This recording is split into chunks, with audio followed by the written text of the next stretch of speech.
noite. Nós estamos aqui, Jesus, em seu nome, para que nós possamos estudar um pouco mais dessa doutrina espírita. Abaixo o som. Que esclarece, que fortalece a nossa fé, a nossa confiança, o futuro em Deus, que faz com que nós nos sintamos mais fortes, mais preparados para vencer as dificuldades do dia a dia. Mestre Jesus, envolve a cada um de nós nas nossas necessidades, sejam elas de ordem física ou espiritual. Protege os nossos lares, as nossas famílias. Visita cada um deles, Senhor. Ajuda-nos a parar as nossas rebarbas, os nossos defeitos, que ainda são muitos. Nessa noite especial, nós pedimos pela Lúcia para que ela possa ser inspirada, que ela possa ter a palavra fácil para dividir junto com a todos nós os conceitos da melhor forma de dividir os ensinamentos da doutrina espírita. Com aqueles que creem, mas principalmente com aqueles que se decepcionaram com a religião no passado. E que abrem mais uma vez a porta do seu coração, Jesus. Fica conosco hoje e sempre, graças a Deus. Graças a Deus. Então, hoje a palestra da Lúcia.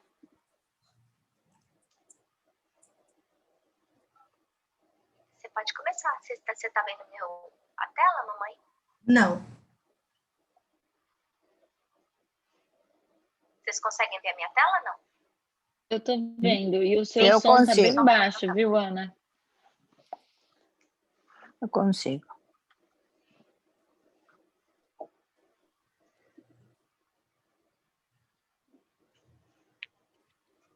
Eu estou vendo o grupo, mas não estou vendo nada da aula. Aí tem uma outra coisa diferente. Agora entrou.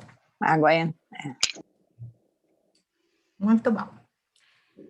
Então, que Deus nos ampare hoje e sempre, a fim de que nós possamos fazer a nossa parte nesse momento de transição planetária que a gente estava lembrando ainda há pouco, esse momento de substituição e regeneração da humanidade. Faço questão de enfatizar isso, porque a quem mais foi dado, mais será pedido. E nós conhecemos o Evangelho de Jesus, nós que temos certeza acerca da existência de Deus, do plano divino, estamos seriamente comprometidos com o trabalho nesse momento de transição. E o que a gente mais deseja, eu tenho certeza que eu desejo vocês também, é que nós possamos incorporar a caravana fiel para seguir Jesus, sem temer qualquer coisa que tivermos que passar. E como o Luiz estava lembrando agora há pouco, trabalhando seriamente em nosso próprio benefício, em benefício dos nossos semelhantes, sendo fiéis colaboradores de Jesus, nosso mestre e amigo. Então, é nessa sintonia, nesse desejo sincero de aprender, de entender, de assimilar para viver, que nós vamos rever uns itens que, sem dúvida nenhuma, irão nos ajudar no trabalho que é nosso, está escrito nas estrelas, de divulgação da doutrina espírita. Então, passemos para o primeiro slide. Aí eu queria saber, todo mundo teve tempo de dar uma olhadinha na apostila? Um trabalho interessante, né? Simples, objetivo, mas que fala com clareza acerca de de itens que fazem o nosso trabalho valer ou não valer, né? Então, nós vamos refletir juntos acerca desses conceitos. Sem dúvida nenhuma, é uma conversa fraterna. Como ainda há pouco eu estava dizendo para vocês, eu abro o meu coração, eu dou a minha opinião, eu conto o que eu sinto, o que eu vejo, o que eu aceito como válido, como correto, mas eu quero que vocês registrem isso como uma conversa fraterna, não é uma imposição absolutamente. Eu passo para vocês aquilo que tem me feito bem, que eu acho bom, que está sendo bom no meu dia a dia, no meu trabalho, na minha vida, sob todos os aspectos, inclusive no trabalho da doutrina. Mas cada um é um universo à parte, cada um tem o seu grau evolutivo, a sua sensibilidade, os seus compromissos. Então, é para fazer um mix aí do que é bom para mim, o que é bom para vocês, o que é bom para todos, né? Sem dúvida nenhuma, tem mais de ano que eu tenho certeza que todos vocês estão habilitados para o trabalho da doutrina. Vocês são pessoas especiais. Todo mundo tem valores éticos, morais, já se abriram para a espiritualidade, tem excelente nível intelectual, se comunicam muito bem. São talentos que pouca gente tem. Vocês devem conhecer, tem gente que lê um texto e não sabe fazer a interpretação do texto. Mas vocês não, vocês dão um recado direitinho. E já tem o talento, mas com a vida profissional que tem nesse mundo moderno, nesse primeiro mundo aí, a comunicação já é algo habitual para vocês. Agora, uma coisa é comunicação no mundo, outra coisa é comunicação na tribuna espírita. E é isso que nós queremos deixar bem claro na noite de hoje. Já comentei com vocês, em ocasião anterior, que aqui na Federação, quando falam do trabalho da divulgação da doutrina, acham que aquele que está falando da doutrina, que está pregando a doutrina, pode ser chamado de orador, pode ser chamado de expositor, de facilitador, de educador, e eu já contei para vocês que eu prefiro me sentir como expositor. Então, orador é só Haroldo, é só Divaldo, é um outro patamar. Facilitador também me agrada, porque quando a gente conversa junto, nessa troca, eu ajudo vocês a lembrarem aquilo que vocês já têm nos seus arquivos espirituais, aquelas experiências que vocês já trouxeram de outras vidas, porque vocês já vieram a bagagem pronta, né? Educador é o que mais usam na federação agora. Me incomoda muito, porque eu tenho consciência de que é uma responsabilidade muito grande. A gente não consegue se educar direito em relação a singelos detalhes da vida material, quanto mais em relação a valores éticos e morais. Não é fácil.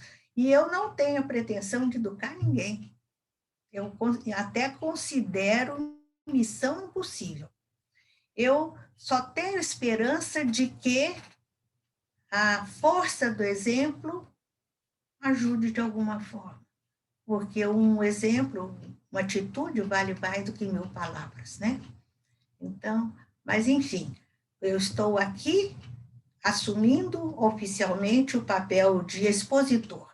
Li, estudei, pesquisei, preparei os slides e estou aqui contando para vocês o que é que eu vi de interessante no assunto. Podemos passar para o outro.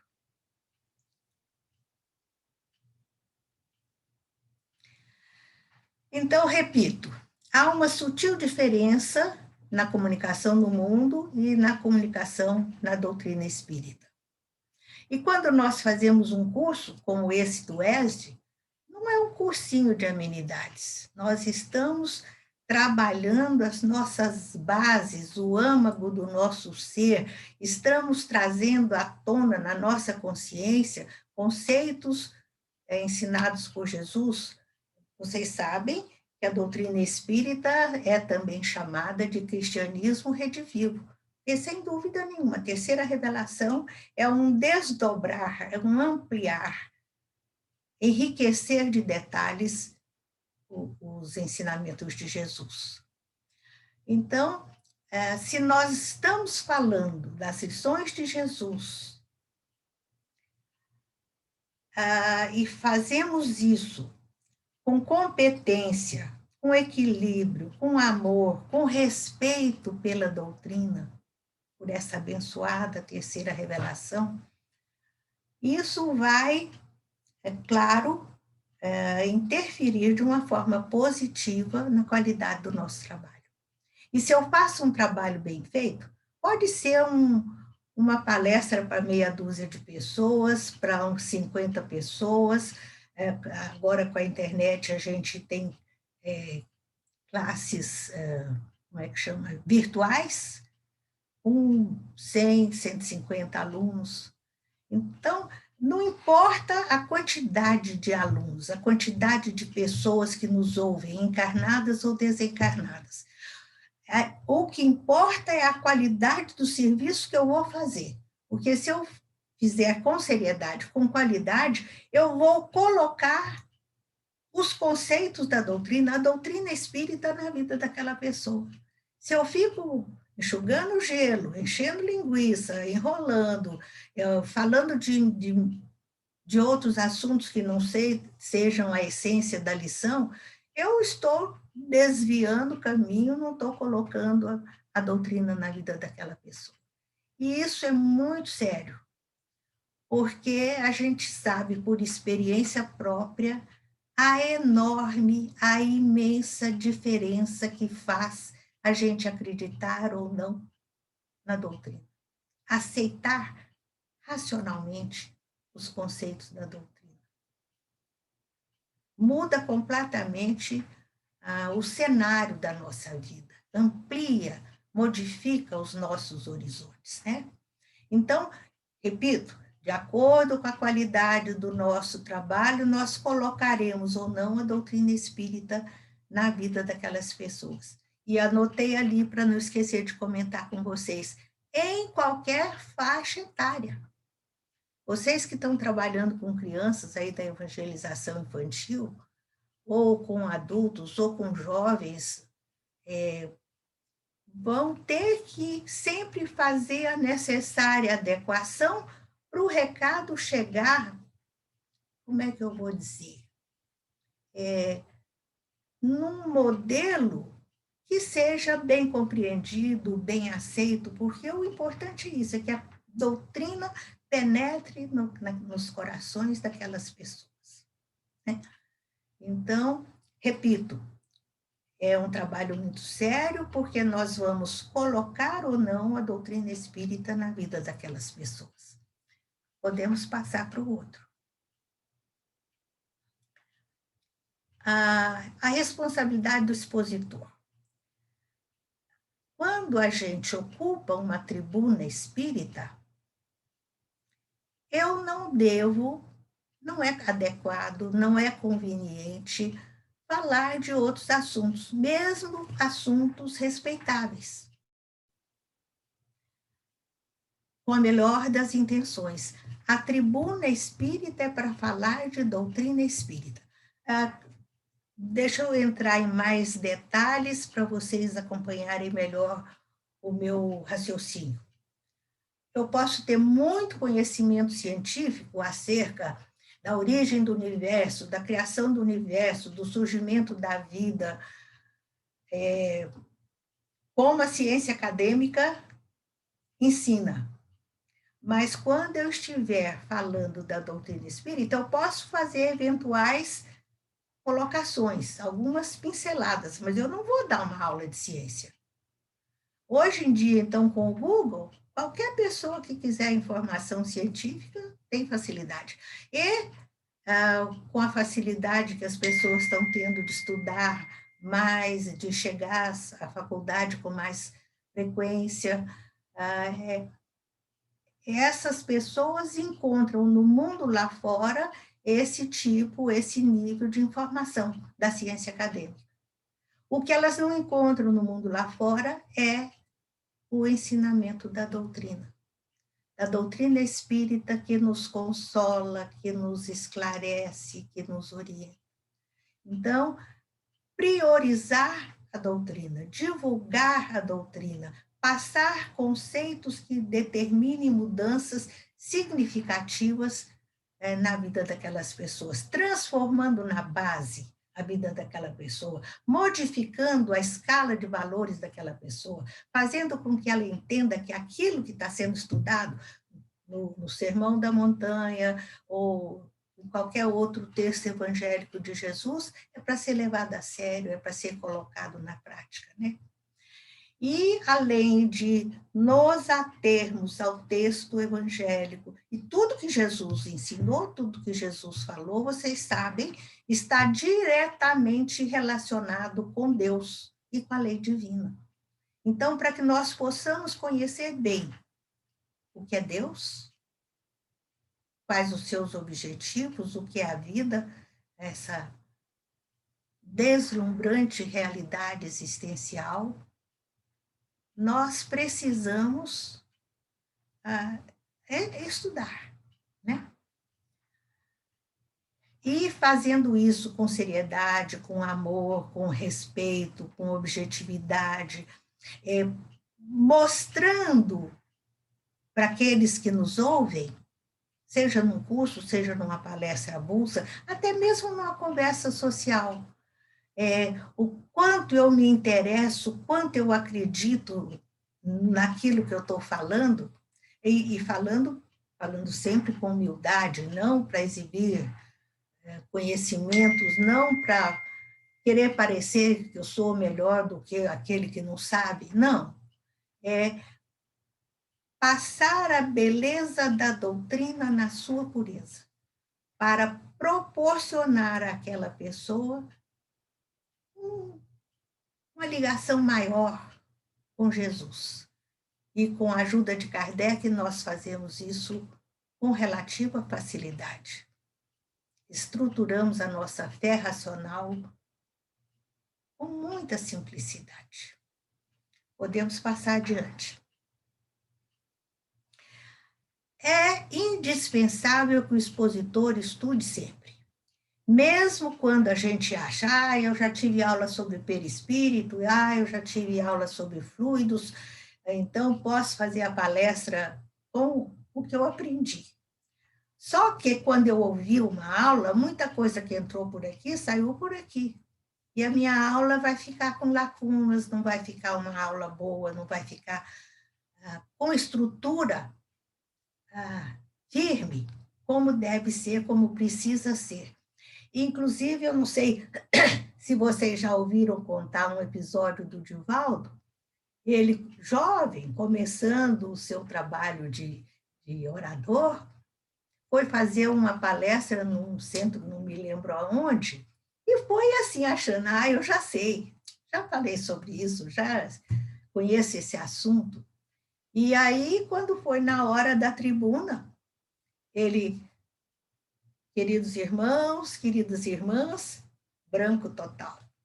E ele tentou umas 2 ou 3 vezes e não vinha ideia nenhuma, de coisa nenhuma. Aí Joana apareceu para ele, ele pediu socorro, aí ela falou que ia ajudar pelos presentes, pelos ouvintes, mas que era para ele entender que é na preparação que nós estabelecemos a sintonia com o alto e captamos do alto o recado adequado para aquele momento. Porque a mesma palestra feita, às vezes, na mesma semana, para plateias diferentes, tem abordagens diferentes, né? Então, é muito importante preparar com antecedência. Não só nós atraímos para junto de nós os benfeitores, que já vão nos harmonizando, nos asserenando, nos reequilibrando, iluminando a nossa mente, o nosso raciocínio, ampliando a nossa memória, facilitando o trabalho da nossa parte, como vão enriquecer, como também esse cuidado vai enriquecer a abordagem, a maneira como eu vou falar sobre o assunto. Vou falar com certeza, e não vou deixar dúvida nenhuma em relação a qualquer palavra. Por exemplo, erraticidade, está lá no texto da palestra, mas se eu não recordei, muitas vezes eu vou ficar em dúvida, o que é mesmo erraticidade? E vou deixar de contar para quem precisa aprender, né? Então, é preciso preparar, mesmo quando a gente já conhece o assunto. Pegar a bibliografia, ler o texto do Evangelho, ler as perguntas indicadas do Livro dos Espíritos, enfim, a bibliografia espírita é riquíssima, é uma verdadeira joia espiritual, nós não podemos abrir mão dela, né? E outra coisa importante é, seguindo esse comentário, é nos atermos à bibliografia espírita. Tem muito livro bom, tem muita coisa interessante. Por exemplo, Humberto Roden, eu gosto demais de Humberto Roden. É um espírito de alta hierarquia, de uma sensibilidade, de uma espiritualidade acima da média, e como ele e muitos outros. Os conceitos de Buda, os conceitos de Gandhi, são luz, sem dúvida nenhuma. São espíritos missionários que vieram para impulsionar a evolução da humanidade. Mas quando eu estou na tribuna espírita, eu posso até inserir alguma coisa que eu aprendi na leitura desses livros, mas eu não vou falar daquele livro. Eu vou estimular o aluno, eu vou estimular a pessoa que está me ouvindo a conhecer a codificação, a conhecer a bibliografia espírita, as obras de André Luiz, as obras de Emmanuel, que são, sem dúvida nenhuma, luz na nossa vida, né? Muito importante também, eu pulei essa linha, é que o expositor seja pontual, porque se a gente sai correndo, chega esbaforido no centro, a gente não chega harmonizado e vai também deixar agitados, preocupados as pessoas que nos fizeram o convite para aquela palestra, os responsáveis pelo centro. Então, é de boa educação, é de bom tom sermos pontuais em todos os nossos compromissos, mas em relação ao compromisso espiritual, mais ainda. No mínimo 15 minutos antes da hora marcada, para a gente chegar, se acomodar, entrar, se harmonizar com o ambiente, com a equipe espiritual responsável por aquele trabalho, né? E poder ter, assim, melhores condições para realizar o nosso trabalho. Às vezes a gente vê lá na federação pessoas que estão na rua, então agora com o celular, estão guiando, estão no trânsito, estão participando de aula. Não é possível, a atenção fica dividida, o aproveitamento é mínimo. Por mais que eu me concentre, não é a mesma coisa. Então, organizar sempre a nossa vida, tanto como expositor, como como aluno, para estar por inteiro, para reservar aquela carga horária para esse trabalho espiritual, né? Outro item de fundamental importância é a assiduidade. O expositor, numa classe, que uma semana vem, outra não vem, ou só vai quando não tem coisa melhor para fazer, ou coisa que ele julgue mais importante. Não, não tem nada mais importante do que o nosso compromisso com Jesus. Nós temos que priorizar, por mais singelo que pareça, deve ser o item número 1 da nossa pauta a partir do momento que nós assumimos aquele compromisso. Se houver um imprevisto, que eu procure avisar com antecedência para que providencie alguém para me substituir, em respeito, em consideração àqueles que se deslocaram da sua casa, coisa que agora não está acontecendo, mas de qualquer jeito, se preparam para aquele encontro, para aquele compromisso, né? E essa lição eu aprendi muito cedo na federação, porque nós tínhamos que fazer ficha dos alunos, nome, endereço, profissão, grau de instrução, porque grau de instrução, porque aquele que é analfabeto ou semi-analfabeto não vai fazer questionário, eu não vou reprová-lo por isso. Mas aquele que tem nível universitário e não fizer o questionário, eu vou puxar a orelha, né? A profissão, porque a federação estava construindo sede, precisava de colaboradores, pedreiros, pintores, eletricistas, enfim, um monte de gente para todo tipo de serviço. Então, a gente contando, sabendo que aquela pessoa tinha essa ou aquela habilidade, a gente já fazia contato e via se podia ajudar. Nesse nível ou em outros níveis, né? Pois bem,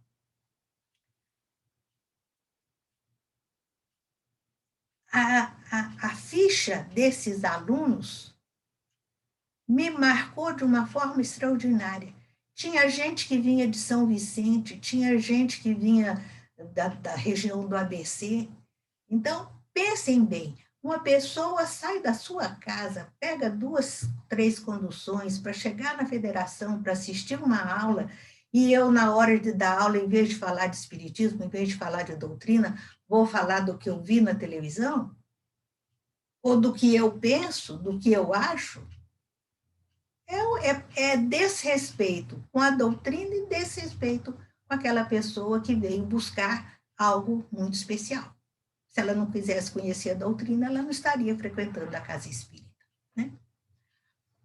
Bom, quando nós vamos fazer a nossa tarefa, devemos simplificar ao máximo a nossa apresentação, simplificar os cumprimentos que fazemos para todos lá, sem ficar valorizando mais o diretor do centro. Toda a equipe é importante, todas as pessoas que estão sentadas lá. Então, meus irmãos, minhas irmãs, que Deus nos abençoe, que Jesus nos abençoe, e não precisa ir além disso. O currículo, agora na federação, está tendo dos congressos, principalmente, alguns expositores não querem falar do seu currículo. Eu acho isso uma falsa humildade, na verdade, porque o fato de eu ser médico ou juiz não vai alterar o meu nível espiritual, né? Então, eu só vou informar que tenho uma formação, uma determinada formação. E vou ouvir a minha apresentação sem me envaidecer por isso, porque eu já sei que tudo que é da terra fica na terra, né? Que os verdadeiros valores são outros. Ao fazer a palestra, é também importantíssimo que eu evite exibição de conhecimentos.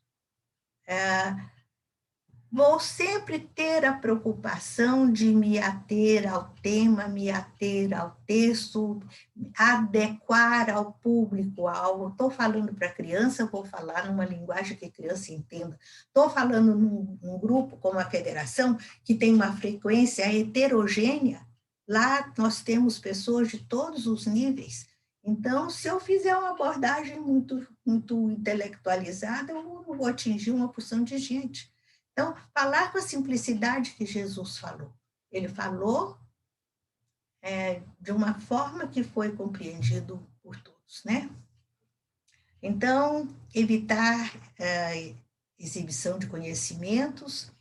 Agora, não nos dispensarmos de forma nenhuma do trabalho da reforma íntima, porque a reforma íntima é que vai harmonizar o meu padrão vibratório. O meu padrão vibratório, positivo ou negativo, é que vai sintonizar mais ou menos, melhor ou não, com a equipe espiritual responsável pelo trabalho, começando pelo meu próprio mentor, mas pelo mentor da casa, pelo mentor que foi escalado pelo plano espiritual para supervisionar aquela aula, aquela palestra. Nós nunca trabalhamos sozinhos.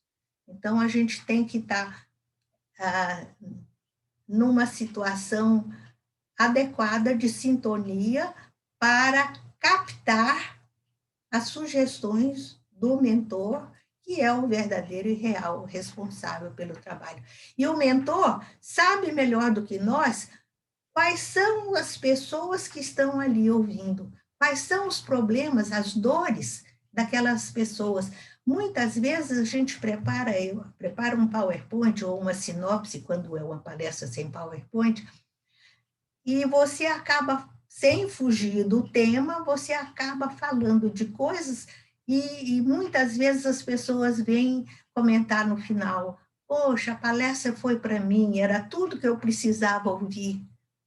Não sou eu, é o mentor que sugeriu. E eu, harmonizada, bem preparada para o trabalho, capto, entro na sintonia e dou o recado que precisa ser dado, né?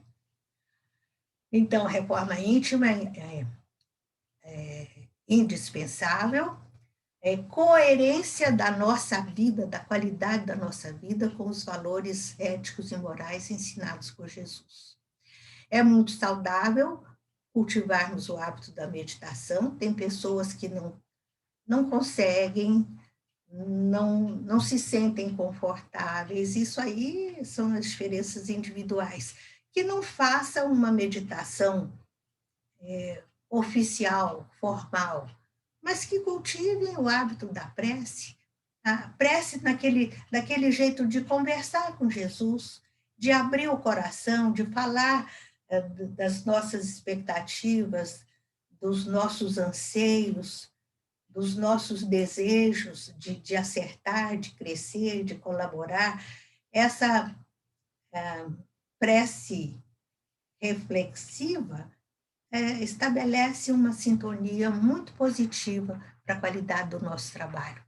Mas, acima de tudo, moral respeitável. Porque eu posso enganar alguns encarnados, mas aos desencarnados nós não enganamos.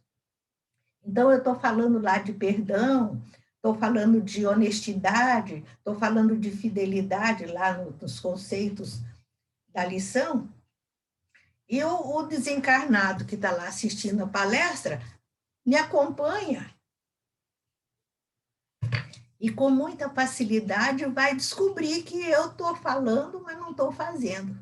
E ele não vai ficar feliz de ter sido tapeado, ele fica bravo. E muitas vezes se vinga. Então, é uma medicina preventiva a gente ter um bom comportamento para ser respeitável. Inclusive, essa energia da forma íntima bem trabalhada impregna com mais luz, com energia positiva aquilo que eu estou falando. Quando a gente fala com convicção, fala com certeza, fala porque faz, porque acredita, porque vive, o recado sai com a estrutura maior, mais forte. Podemos passar adiante.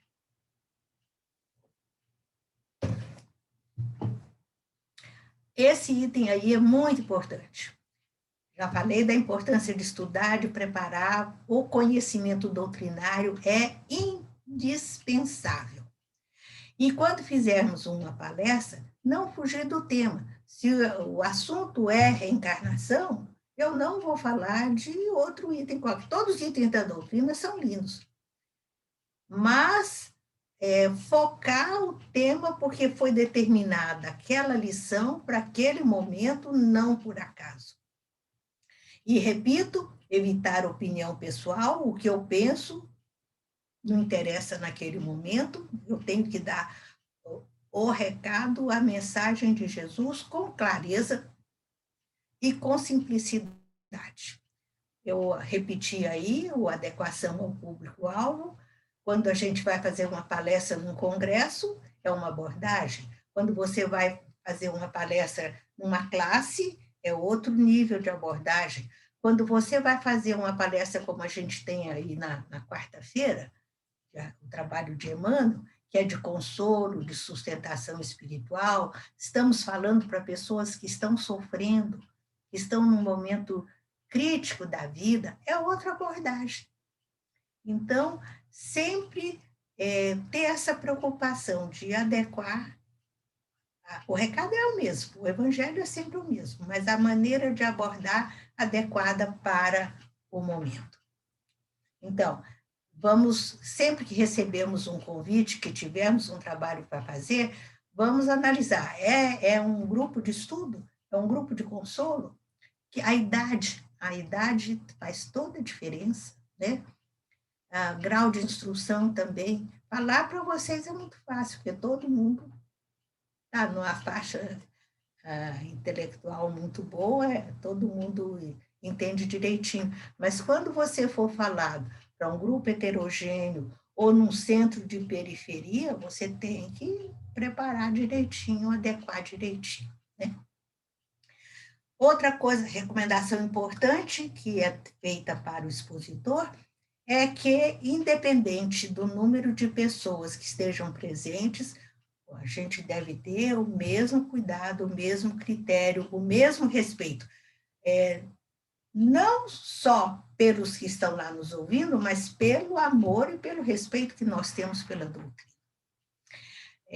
Precisamos sempre usar um português correto, evitar neologismos, evitar palavras estrangeiras. Agora está muito na moda o gerúndio, né? Não inventar, não navegar na gramática, não. Falar com simplicidade, num tom coloquial, simples, que seja fácil de ser compreendido. E sempre que a gente for fazer qualquer colocação, usar o pronome nós. Nós somos, nós precisamos, nós devemos, não é vocês nem eu, sabe? Estamos num grupo só, estamos no mesmo barco. Podemos seguir adiante.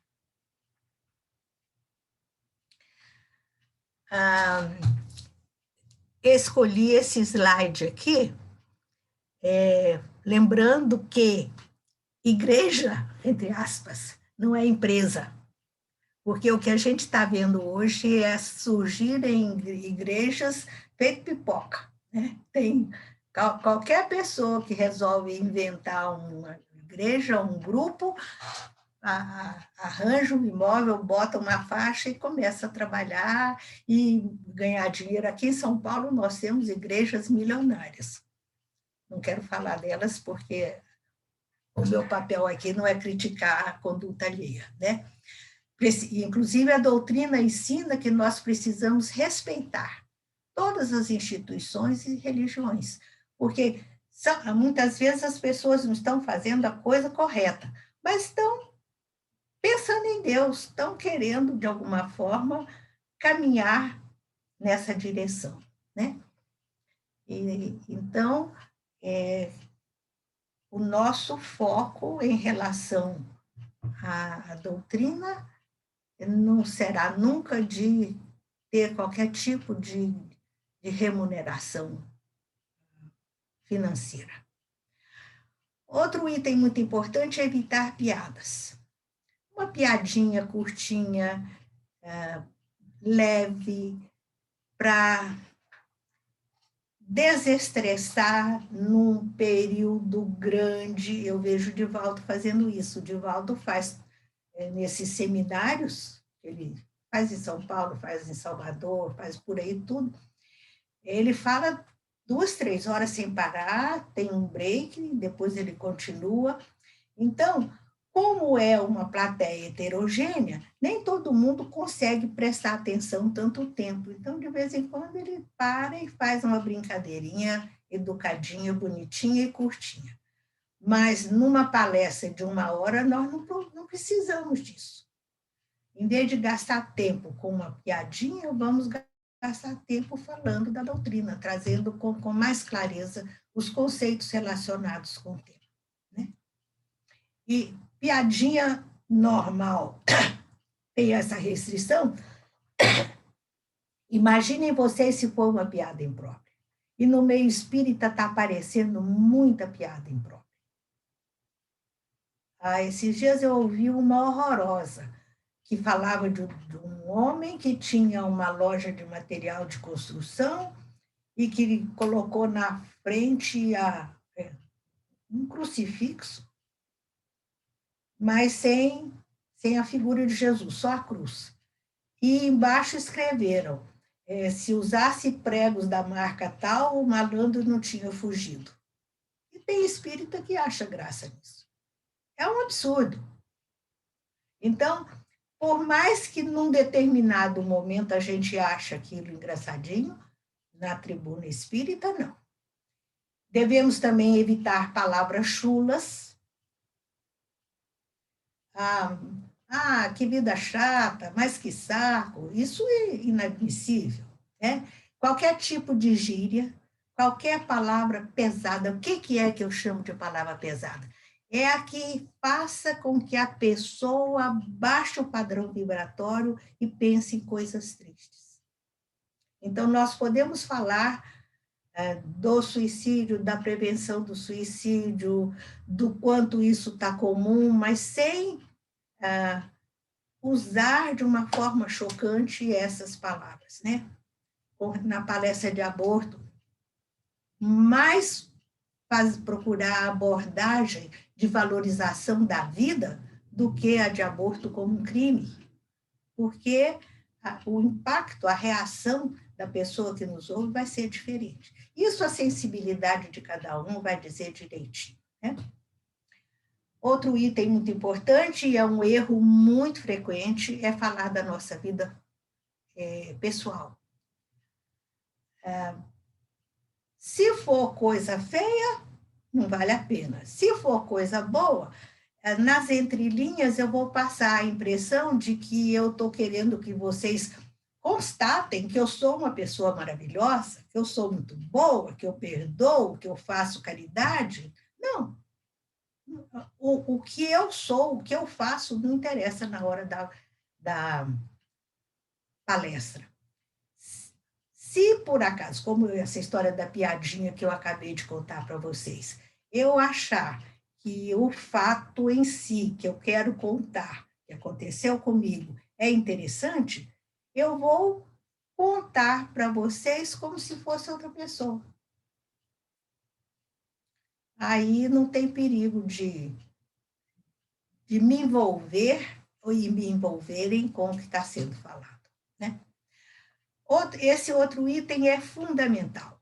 Evitar noticiário de TV, os crimes, os assaltos, politicagem, desvios de dinheiro, e mesmo esporte. A tribuna espírita não é para falar do meu time ou do time que eu não gosto. Não, não tem nada a ver, não é o momento, né? E tudo isso, as notícias de política, de esporte, de etc., de violência, todos eles já têm no mundo lá fora. Dentro da casa espírita, ouvindo uma palestra espírita, eles têm que ouvir falar de espiritismo. Muito importante também o cuidado com o tom de voz. A gente deve falar num tom nem muito alto, porque acaba sendo irritante, e nem muito baixo, porque cansa a pessoa. E nem todas as pessoas têm a audição num nível bom, normal. Tem muita gente que escuta menos, principalmente as pessoas de mais idade.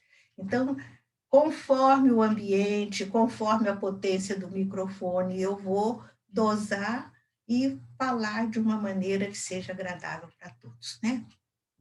E falar nem depressa, nem devagar. O tom de voz audível. Eu tenho certeza que vocês já devem ter assistido alguma palestra assim. Que o expositor fala tão baixinho, tão devagarzinho, tão monocromático, que a gente não tem que fazer uma força para não dormir. Então, é compromisso nosso tornar a palestra agradável para as pessoas se interessarem e prestarem atenção e aprenderem, né? E também nem falar depressa demais e nem devagar demais. É uma questão de bom senso. Mais do que bom senso, é de respeito àquele que está nos ouvindo, né? E também a gente aprende no curso de expositores que é muito importante variar a entonação. Não só nesse tom que eu citei para vocês agora há pouco, baixo e monótono, mas em qualquer tom. É como numa conversa comum. Há momentos em que você precisa passar mais entusiasmo, há momentos que você está falando de dor, que você precisa ser mais comedida. Então, impregnar de sentimento com o nosso magnetismo aquilo que está sendo falado. Podemos passar adiante. Gesticulação. Eu não sou italiana, mas vocês já devem ter percebido que eu falo muito com as mãos, né? E realmente é uma comunicação não verbal. Um gesto reforça o que você está falando. O olhar reforça o que você está falando, né? Mas, como em todos os itens que vão garantir um bom trabalho, a gente precisa buscar o equilíbrio. Não precisa ficar feita Elis Regina, mas não precisa ficar feita uma estátua, né? Dosar essa gesticulação, os trejeitos. Tem expositor que mexe tanto e parece que está dançando, ou anda de um lado para o outro, não para num lugar. Olha, vou falar de mim de novo. Assisti uma palestra uma vez na federação, nós temos uma tribuna alta, sabe que tem quase 2 metros de altura em relação ao auditório. E o expositor, um bom expositor, um médico psiquiatra muito brilhante aqui de São Paulo, andava para lá e para cá, eu quase não consegui prestar atenção na palestra, de medo que ele caísse uma hora, sabe? Então, andar um pouquinho, inclusive é técnica da comunicação moderna, não precisa ficar grudado na tribuna, grudado no microfone, tem um microfone de mão, nós temos essa escolha, mas sempre com muito equilíbrio, né? Outro item importantíssimo é não exceder o tempo. A gente sabe quanto tempo que tem que ter, ensaiar em casa, acrescentar ou cortar alguma coisa de maneira que caiba no nosso tempo, né? E comigo acontece muito mais de sobrar assunto, mas é comum também que falte assunto. A palestra é de 40 minutos, quando eu falei 30 minutos, 35, acabou o assunto, não tenho mais o que falar. Não é para ficar inventando. Então, acabou, abre para pergunta, pergunta se alguém tem alguma dúvida ou se quer comentar alguma coisa, mas ficar aí inventando coisa que não está na aula não tem nada a ver. Bom, é claro, como em tudo na vida, as características individuais mostram, se revelam na hora do nosso trabalho. Cada um tem seu estilo. Aliás, tem expositor que gosta de trabalhar interagindo o tempo todo com o aluno, abre para pergunta, o aluno quer falar, ele deixa falar. Tem gente que gosta de trabalhar assim, outros já não gostam. E eu estou nesse time, porque muitas vezes você está fazendo a sua exposição, está sintonizada com o mentor, teve uma ideia e vai falar, aí o interrompem com uma pergunta, você responde a pergunta e, de repente, você quer reconectar e não consegue mais continuar, perde o fio da meada. Ou outro perigo muito sério, isso aí é o momento, é o grupo, vocês vão ter que sentir na hora. É o aluno fazendo perguntas de coisas que você vai falar mais para frente na palestra. Ou o aluno fazendo perguntas de caso pessoal, que é interesse só dele. Então, ele está desrespeitando todos os outros que estão lá na classe com uma coisa que só pertence a ele. Então, na medida do possível, vamos pedir para as perguntas, para a participação ficar no final, para casos, podemos inclusive dizer isso, para casos pessoais, nós estamos à sua disposição quando encerrarmos o trabalho, porque vocês não imaginam como isso é frequente. Na sala de aula, então, é um tal de aluno querer contar o sonho que teve, e cada sonho mediúnico dificílimo de ser compreendido, de ser interpretado, e fica aquela novela do sonho lá e lá se vão os minutos da aula. Então, buscar com muito carinho, com muito respeito, administrar o tempo, sem magoar ninguém, mas sem prejudicar a apresentação da aula, né? Outro item importante, jamais decorar. Tem gente que tem muito boa memória, consegue repetir como se fosse um long play. Mas o grande perigo de decorar é que se houver um imprevisto e você esquecer um pedacinho, você esquece tudo. Você não... Isso acontece com a gente até com o Pai Nosso, não sei se já aconteceu com vocês. Se a gente parar no meio, a gente tem que começar do início, né? Então, é melhor ter sempre um PowerPoint, ter sempre uma sinopse singelinha, uma linha só daquilo que vai ser desenvolvido, mas um controle seguro e efetivo que te permita abordar o tema, o item, desenvolver, levantar voo e voltar para a pauta para dar sequência ao que tem que ser falado, né? Outra coisa que não pode, que tem que ser usada com muito cuidado, é a leitura em voz alta. Quando a gente lê muito tempo, trechos longos, é desinteressante. Há expositores que mandam o aluno ler, mas também fica cansativo, fica desinteressante. O ideal é que a gente leia só o texto evangélico, a citação, que é a essência da aula, para entrar no clima e o resto do tempo trazer mais em tom de conversa fraterna, coloquial. Podemos passar adiante.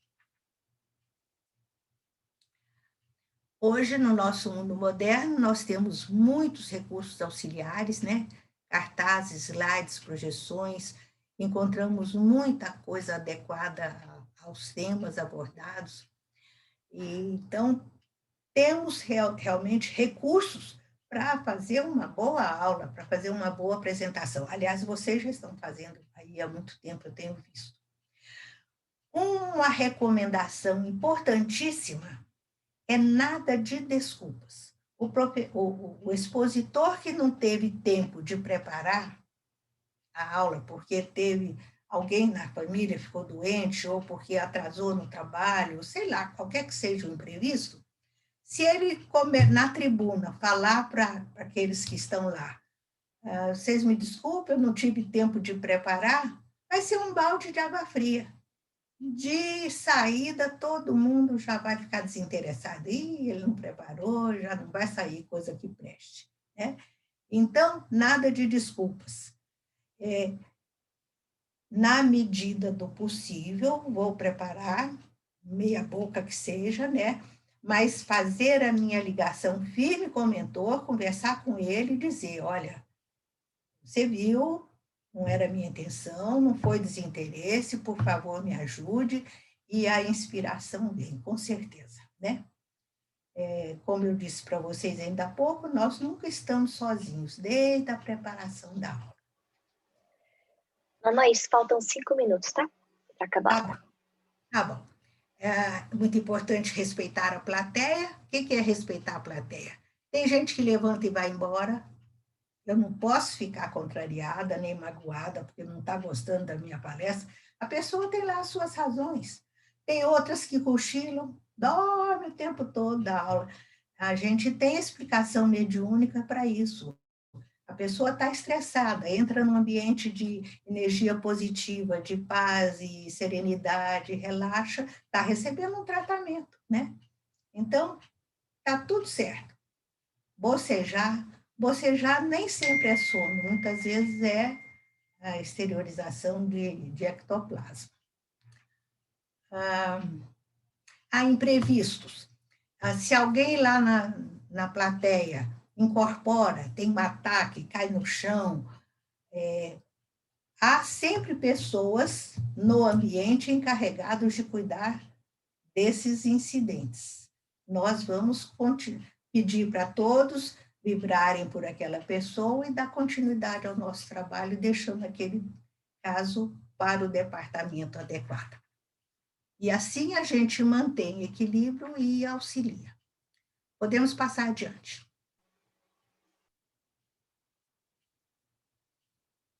Então, na hora da apresentação, respiração controlada, calma, disciplinar os pensamentos, não evitar ficar com medo, ficar nervoso, achar que não vai dar certo, não. Preparei, confio, entrego. Outro item importante, roupas discretas. Evitar decotes, bermudas, regatas, bodismos, poucos enfeites. Às vezes a gente vê expositores que parecem árvore de Natal. E nós não precisamos chamar atenção para nós. A atenção toda tem que ser para a doutrina, né? Falar de pé é sempre melhor, com aquela movimentação suave que a gente já comentou. E, na medida do possível, evitar dar as costas para as pessoas que estão nos ouvindo. O dar as costas é, por exemplo, quando a gente vai trabalhar no quadro negro. Se for, hoje em dia isso quase não é necessário mais, mas se for, que seja o mínimo como a leitura em voz alta. Podemos passar adiante. Vícios comuns, vício de linguagem que a gente tem no dia a dia, né? Então, aí faz como se fosse uma vírgula, toda hora a gente encaixa.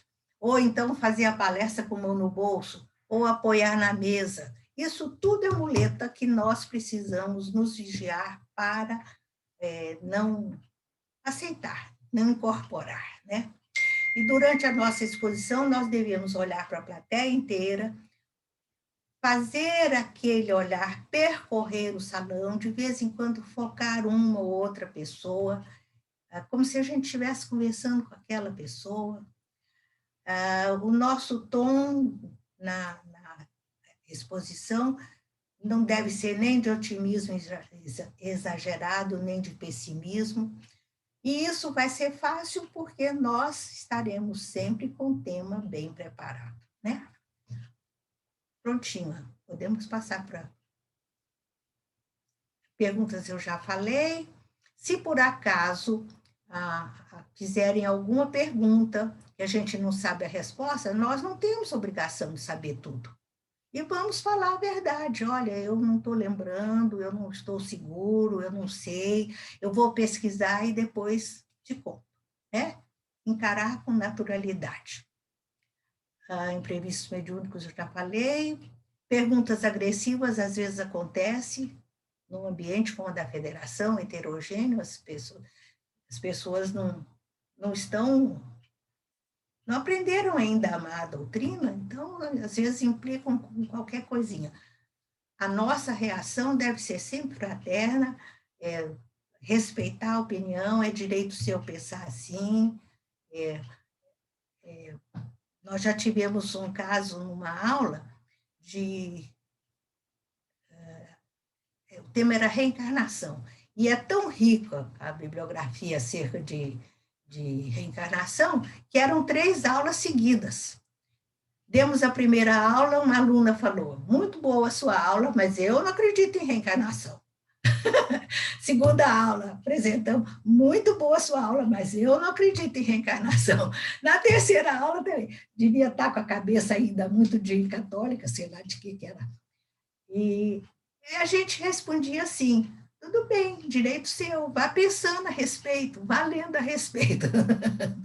Tudo tá, cada um com o seu direito, né? Então, as perguntas agressivas ou discordância acontecem. Manter a calma, responder com aquela elegância que a doutrina merece. E sempre indicar a bibliografia. Por mais que eu me esforce em fazer uma boa palestra, uma boa aula para vocês, ninguém vai conseguir registrar tudo aquilo que está sendo passado.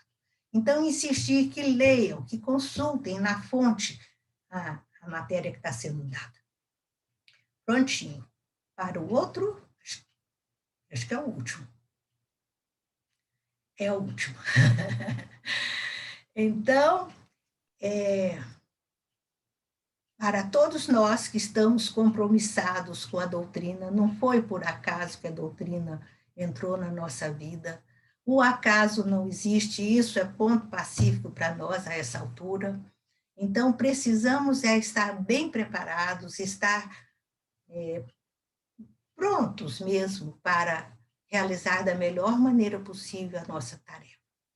E no livro Palavras de Vida Eterna, eu encontrei essa frase que eu achei que devia trazer para vocês. É preciso, pois, sentir com Jesus, para que aprendamos a raciocinar e servir com ele. Se eu não estudar com profundidade e não entender, se Jesus não entrar no meu coração, na minha mente, o meu trabalho nunca vai ter qualidade. Por isso é que sempre, em todos os nossos encontros, que surge a oportunidade, eu digo para vocês, precisamos estudar, saibamos valorizar a oportunidade que estamos tendo de estudar, porque quando a gente conhece a verdade, a vida se transforma. Transforma a nossa maneira de ver, de sentir, de falar, de pensar, de tudo, né? E Emmanuel diz, sentindo pensas, pensando realizas. Então, que Jesus, o nosso mestre, modelo e amigo, nos abençoe, hoje e sempre. E que nós saibamos sempre corresponder à confiança que o plano espiritual teve em nós. Onde quer que estejamos.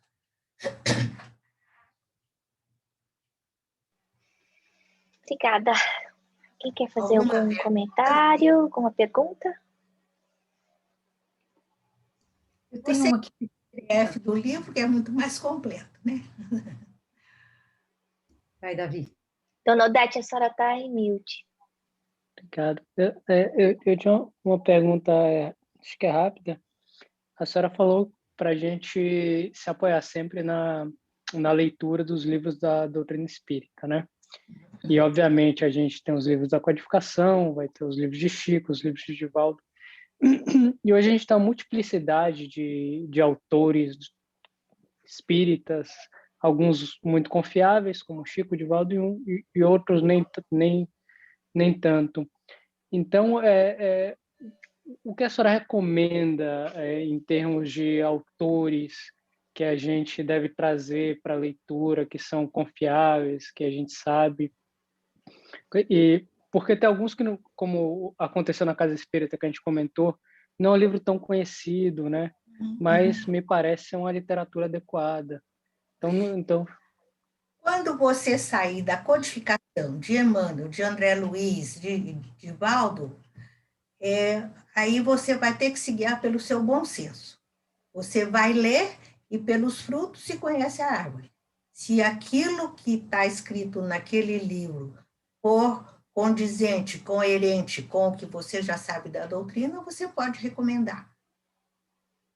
Mas, via de regra, a nossa vida é tão corrida, o tempo que a gente tem para ler, para estudar, é tão corrido que a gente acaba focando mesmo só nessas obras básicas, entre aspas, né? Mas isso não invalida os demais, com todo respeito, né?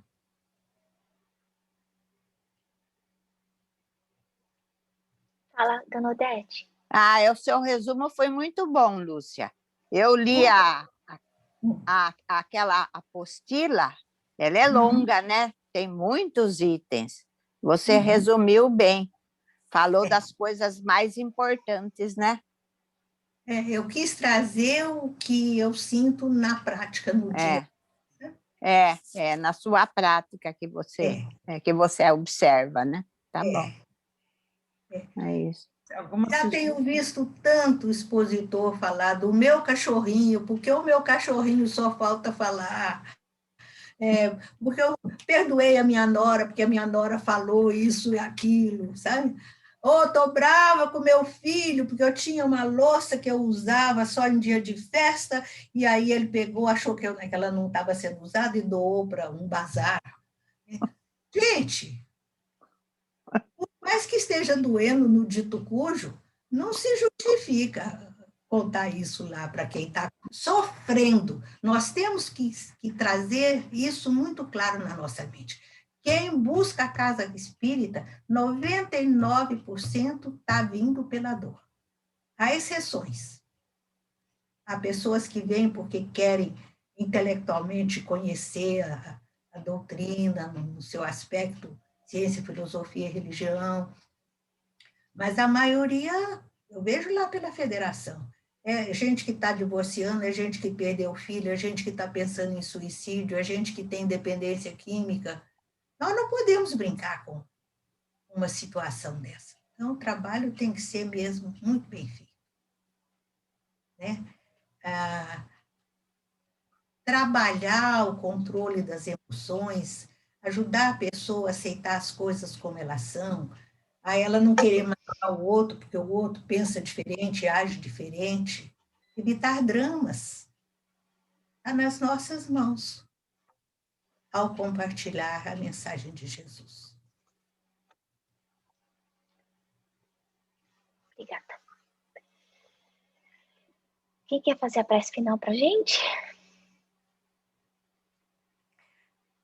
Ana, o que você planejou para a próxima aula, bem? Eu vou mandar no Google, no Classroom, tá bom?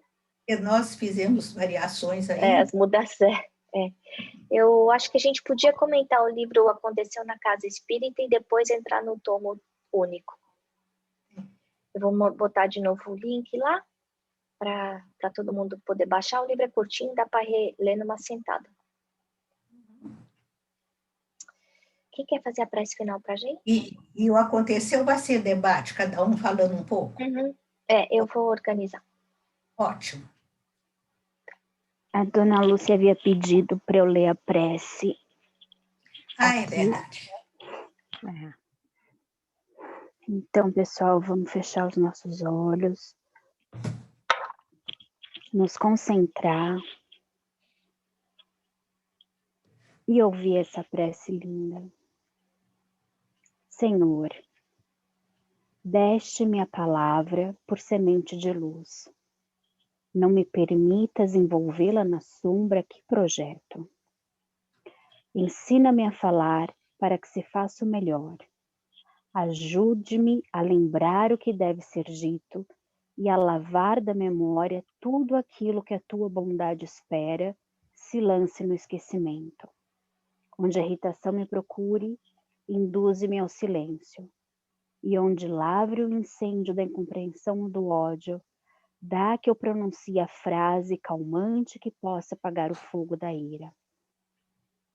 Em qualquer conversação, inspira-me o conceito certo que se ajuste à edificação do bem, no momento exato, e faz-me vigilante para que o mal não me use em louvor à perturbação.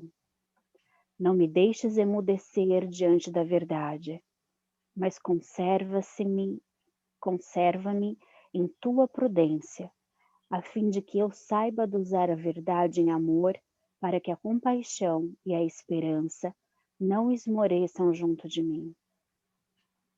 Traze-me o coração a raciocínio sincero, sem aspereza, brando, sem preguiça, fraterno, sem exigência, e deixa, Senhor, que a minha palavra te obedeça à vontade, hoje e sempre. Que assim seja. Graças a Deus.